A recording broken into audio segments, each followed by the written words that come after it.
చూడండి, paneer butter masala curry అయితే నేను రెడీ చేసేసాను.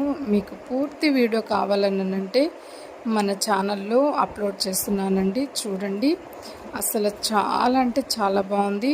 ఒక దోసకి అలాగే చపాతీకి పుల్కాకి బాగుంటుంది అనుకున్నాను, కానీ రైస్లో కూడా అసలు అమేజింగ్ అండి. అంత బాగుంది, అంత టేస్టీగా ఉంది. మీరు ఒక్కసారి ట్రై చేయండి.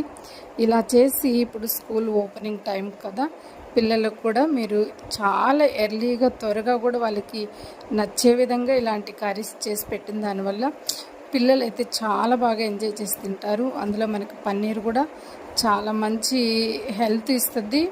ఎందుకనంటే పన్నీర్ కూడా మంచి స్ట్రెంగ్త్ అనేది పిల్లలకి ఇస్తుంది. కాబట్టి ఇలా మీరు పన్నీర్తో రకరకాలుగా మీరు చేసి పెట్టచ్చు. పిల్లలకి చక్కగా ఇలా చేసి పెట్టండి, వాళ్ళు ఫుల్గా ఎంజాయ్ చేసి తింటారండి.